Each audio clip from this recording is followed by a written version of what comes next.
So welcome back to this short series entitled The Accidental Project Manager. In actual fact, this is the last one. And being the last one, I wanted to talk a little bit about what happens at the end of a project. Now, I touched on this in a previous episode where I talked about the difference between change and projects and that overlap. A project will produce, there you go, this clicker, or some kind of productive outcome, capability, a product. But the benefit to the business comes in using it. You know, if you just give this to me, I'll never use it again. I'm sure it's a great clicker, but I'm not getting any benefits from it. So some point in the project, and I would argue as early as possible, you need to be having the conversation around who am I passing this over to and what do they need? What is an effective handover? So rather than just looking at project closure, which comes as a result of ticking the boxes against that list of scope and success criteria you defined way back at the beginning.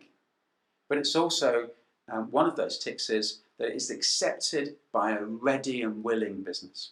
So there's some things to think about. Whatever you're producing needs to be tested and checked. Now, if you give something new to somebody, if you've ever had some new software appear on your desktop and nobody's told you about it, you might feel a little bit disenfranchised.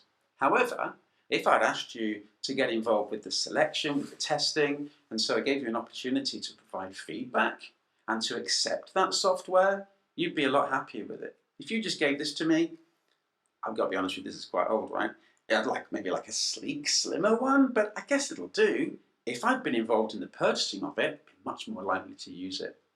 So thinking about user acceptance testing, which sometimes can be related to like software projects, but actually it's a simple process of getting the people who will be, we're expecting or the business expecting to be actually using the outcomes, getting them involved in the selection, the testing, and the approval of it means that at the end of it, it's not my clicker, it's our clicker. And you're brought into that process. So UAT is really good, get the right people involved. And business readiness, so really challenging ahead of time, what does a business need to be able to use this? Is there any training that's required? Is there any culture change that's required? Do we need to use champions? Communication strategies? How do we actually successfully land this in the business?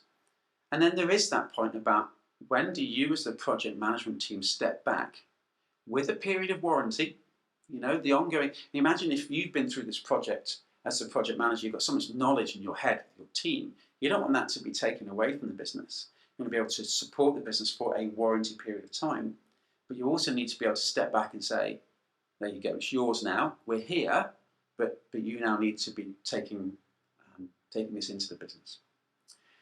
And the last thing I want to say about to get to the end of the project is lessons learned. So the very best project managers that I've met are the ones that have got a deep level of humility and personal development, and they're constantly looking for ways of improving. So when they ask for feedback, they really want it. The end of a project, being brave, being vulnerable, creating the right opportunity to celebrate success, but to be able to look back and to be able to capture as much as possible of what did we do well, what can we do better next time, what kind of learnings do we have, capture that in a document, and then it becomes an organizational asset, it becomes your asset, and if you're brave and bold enough to take that feedback away, then the next time you deliver a project, you'll be able to do it so much better. So I hope you've enjoyed this last in the short series, The Accidental Project Manager. Good luck with your projects. If you want to know anything more about the topics discussed in this or the other episodes, if you want to have a look at the book, if you just want to say hello, if you want to book a workshop, coaching, anything like that, then you can find me on LinkedIn or check out www.tcqprojects.co.uk.